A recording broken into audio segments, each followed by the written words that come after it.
ನಿಮ್ಮ ಜೀವನದ ಸೀಕ್ರೆಟೇ ಜ್ಯೋತಿಷ್ಯ. ಆ ಸೀಕ್ರೆಟ್ನ ನೀವೇ ಕಲಿಬೇಕು. ಪ್ರಾಬ್ಲಮ್ ಬಂದಾಗ ಹೋಗಿ ತೋರಿಸಿ ಪೂಜೆ ಮಾಡಿಸ್ಕೊಂಡು ಬಂದು ಎಲ್ಲ ಚೆನ್ನಾಗಾಯಿತು ವಾಸಿ ಆಯಿತು ಅಂತಂದರೆ ನಾನೆಲ್ಲ ನೋಡಿದ್ದೀನಿ. ತುಂಬ ಜನ ಇದು ಕೊಡ್ತಾರೆ, ಬೈಟ್ ಕೊಡ್ತಾರೆ. ನಾವು ಇಲ್ಲಿಗೆ ಬಂದಿದ್ವಿ, ನಮಗೆ ಒಳ್ಳೇದಾಯಿತು. ಏನು ಒಳ್ಳೇದಾಯಿತು ಅಂದರೆ ನಮಗೆ ಮುಂಚೆ ಹೊಟ್ಟೆ ನೋವು ಬರ್ತಾಯಿತ್ತು, ಈಗ ದೇವ್ರಿಗೆ ಬಂದ ಮೇಲೆ ಹೊಟ್ಟೆ ನೋವು ಸ್ಟಾಪ್ ಆಗಿದೆ. ಇರ್ತವೆ. ನಾವು ಇಲ್ಲಿಗೆ ಬಂದಿದ್ದೀವಿ, ನಮ್ಮ ಮಗಳಿಗೆ ಮದುವೆ ಆಗಿರಲಿಲ್ಲ, ಗಂಡು ಸಿಕ್ಕಿರಲಿಲ್ಲ, ಈಗ ಮದುವೆ ಆಯಿತು. ಎಷ್ಟಮ್ಮ ನಿಮ್ಮ ಮಗಳ ವಯಸ್ಸು? 20 ವರ್ಷ. 20 ವರ್ಷ ಹಾಗೆ ಆಗುತ್ತೆ. 35 ಬರೋರು 35 ಆದರೂ ಆಗಿರಲ್ವ, ಅಂಥವ್ರು ಬರಬೇಕು. ಅಂಥವ್ರು ಬಂದು ಚೆಕ್ ಮಾಡಬೇಕು. ನಮ್ಮ ಮಗಳಿಗೆ 20 ವರ್ಷ, ಇಲ್ಲಿ ಬಂದ್ವಿ, ತುಂಬ ಕಷ್ಟಪಟ್ವಿ, ಅವ್ರಿಗೆ ಇನ್ನೂ 20 ವರ್ಷ, ಮದುವೆ ಮಾಡಲೇಬೇಕು ಅಂತ ತುಂಬ ಗಂಡುಗಳು ನೋಡಿದ್ವಿ, ಇಲ್ಲಿ ಬಂದಮೇಲೆ ಆಗೋಯ್ತು. ಏನು ಅಲ್ಲಲ್ಲಿ ಬಂದಿದ್ದ ತಕ್ಷಣ ಆಗೋಕ್ಕೆ ಏನು ಅಲ್ಲೆಲ್ಲ ಏನಾದ್ರು ಏನೋ ಸೆಂಟ್ರ್ ಓಪನ್ ಮಾಡೋರು ದೇವರು. ಇದೆಲ್ಲ ಜನ ಮರಳೋ ಜಾತ್ರೆ ಮರಳೋ ಅಷ್ಟೇ, ಇನ್ನೇನಿಲ್ಲ. ದೇವರನ್ನ ಭಕ್ತಿಗೋಸ್ಕರ ಹೋಗೋದು ನಮ್ಮ ಶಾಸ್ತ್ರದಲ್ಲಿ ಬರೆದಿದೆ. ಇದು ಹೋಗ್ಬಿಟ್ಟು ಮಕ್ಕಳಾಗಿಲ್ಲ, ಮದುವೆ ಆಗಿಲ್ಲ, ಅದಾಗಿಲ್ಲ, ಇದಾಗಿಲ್ಲ ಅಂತ ಹೋದರೆ ಅದೇನು ಸೆಂಟರ್ಸ್ ಅದು. ನೀವು ಬಂದಿದ್ದ ತಕ್ಷಣ ನಾವು ಇಲ್ಲಿ ನಿಮಗೆಲ್ಲ ಕೊಡ್ತೀವಿ, ಟೋಕನ್ ಸಿಸ್ಟಮ್. ಇದೇ ಪ್ರಾಬ್ಲಮ್ ಆಗಿರ್ತಕ್ಕಂಥದ್ದು ಒಂದು. ಇನ್ನೊಂದು ಕಡೆ ಹೋಗ್ತಾರೆ, ನಮ್ಮ ಭಾಳ ಕಷ್ಟ ಇತ್ತು, ಮನೆ ಕಟ್ಟಿರಲಿಲ್ಲ, ಇಲ್ಲಿ ಬಂದ ಮೇಲೆ ಮನೆ ಕಟ್ಟಿದ್ವಿ. ನಿಮ್ಮ ಹತ್ರ ಒಂದು 10 ಕೋಟಿ ಇದ್ದರೆ ನೀವು ಯಾವುದೇ ಹತ್ರನೂ ಹೋಗೋದೇ ಇಲ್ಲ. ಅರ್ಥ ಮಾಡ್ಕೊಳ್ಳಿ. ಯಾವಾಗ ಕಷ್ಟ ಅಂತ ಬಂದಿರುತ್ತೋ, ಯಾವಾಗಿರುತ್ತೋ ಅಲ್ಲೋ ಕೂತ್ಕೊಂಡು ನೋಡ್ತೀರ.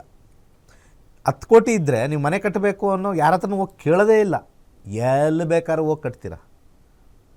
ಮನಿ ಸ್ಪೀಕ್ಸ್ ಮೆನಿ ಲ್ಯಾಂಗ್ವೇಜಸ್ ಅಂತ ಕರೀತಾರೆ. ಹಣಕಾಸಿದ್ರೆ ಭಾಳ ಭಾಷೆಗಳನ್ನ ಮಾತಾಡ್ಸುತ್ತಂತೆ. ಸೊ ಹಾಗೆ ಅದಕ್ಕೆ ನಮ್ಮ ಜಾತಕದಲ್ಲಿ 2ನೇ ಮನೆ, 6ನೇ ಮನೆ, 10ನೇ ಮನೆ, 11ನೇ ಮನೆ ಯಾರಿಗೆ ರನ್ ಆಗ್ತಾ ಇರುತ್ತೋ ಅವ್ರ ದೇವ್ರ ಮೇಲೆ, ದಿಂಡ್ರ ಮೇಲೆ, ಅವ್ರ ಮೇಲೆ ಚಿಂತೆನೇ ಮಾಡಲ್ಲ. ಎಂಜಾಯ್, ಊರು ತಿರುಗ್ತಾ ಇರ್ತಾರೆ. ಕೆಲವು ಸ್ಟೇಟಸಲ್ಲಿ ನೋಡಿ, ಯಾವ ದೇವಸ್ಥಾನವೂ ಇಲ್ಲ, ಯಾವುದೋ ಒಂದು ಶೋಕಿಗೆ ದೇವಸ್ಥಾನಕ್ಕೆ ಹೋಗಿ ಬಂದುಬಿಡ್ತಾರೆ ಹಬ್ಬದ ದಿವಸ. ಅದು ಬಿಟ್ಟರೆ ಈ ಟ್ರಿಪ್ಪು, ಆ ಟ್ರಿಪ್ಪು, ಆ ಸ್ಟೇಟಸ್, ಈ ಸ್ಟೇಟಸ್, ಬರೀ ಪಾರ್ಟಿ ಸ್ಟೇಟಸ್ಸೇ ತೋರಿಸ್ತಾ ಇರ್ತಾರೆ. ಅವ್ರಿಗೆ ಆ ದಶ ನಡೀತಾ ಇರುತ್ತೆ. ನಮಗೆ ಆ ದಶ ನಡೀತಾ ಇರಲ್ಲ. ನಾವು ದೇವ್ರ ಹತ್ರ ಹೋಗಿರ್ತೀವಿ, ಕೇಳ್ತಾ ಇರ್ತೀವಿ, ಕೊಡಪ್ಪ ಪಾರ್ಟಿ ಕೊಡಪ್ಪ, ನಮಗೆ ಪಾರ್ಟಿ ಕೊಡಿಸು ಅಂತ ಬರೋಲ್ಲ. ಅದನ್ನೇ ಜ್ಯೋತಿಷ್ಯ ಕಲ್ತಿ ಯಾವ ದಶ ಏನಿದೆ ಏನಿಲ್ಲ ಅಷ್ಟೇ. ದಿಸ್ ಇಸ್ ಕರ್ಮ ಥಿಯರಿ. ಕರ್ಮನ ನಂಬೋರು ಕರ್ಮ ಥಿಯರಿನ ನೋಡ್ಬೋದು ಅಂತಂದರೆ ಕರ್ಮ ಥಿಯರಿ ಮೇಲೇ ಜ್ಯೋತಿಷ್ಯ ನಿಂತಿರೋದು. ನೀವು ಸಣ್ಣ ಫೀಸ್ ಕೊಟ್ಟು ಬಂದು ಕಲಿತಾಗ ನಿಮ್ಮ ಕರ್ಮ ಎಷ್ಟಿದೆ ಅಂತ ನೋಡ್ಕೊಳ್ಳಿ. ಓಡೋಗ್ತಾರೆ ಜನ, ಗೌರ್ಮೆಂಟ್ ಕೆಲಸ ಅಂತ ಎಲ್ಲ ಹುಚ್ಚನಾಗಿ ಕಡ್ದಿದೆ. ಈ ಗೌರ್ಮೆಂಟ್ ಕೆಲಸ ಹಿಂದೆ ಹೋಗೋರು 3 ವರ್ಷ ಆದರೂ ಮನೇಲೇ ಕೂತಿದ್ದಲ್ಲ, ನಾನೆಲ್ಲ ಕಾಲು ಬಂದಿತ್ತಲ್ಲ ಮೊನ್ನೆ. ಹಂಗೇ ಇರ್ತೀರ. ಇನ್ನು ಒಳ್ಳೆ ಗಂಡು ಬರಲಿ ಅಂತ ಹೇಳಿ 40 ವರ್ಷ ಆಗಿರುತ್ತೆ, 40 ಆಗಿರುತ್ತೆ. 25ರಲ್ಲಿ ಪಾಪ ಭಾಳ ಸುಂದರವಾಗಿ ಕಾಣಿಸ್ತಾ ಇರ್ತಾನೆ ಅಥವಾ ಸುಂದರಿಯಾಗಿ ಕಾಣಿಸ್ತಾ ಇರ್ತಾಳೆ. 40ರಲ್ಲಿ ಒಳ್ಳೆ ಗಂಡ ಬರ್ತಾನೆ ಅಂತ ನೋಡೋಕೆ ಎಲ್ಲ 2 ಹಲ್ಲು ಉದುರೋಗಿರುತ್ತೆ.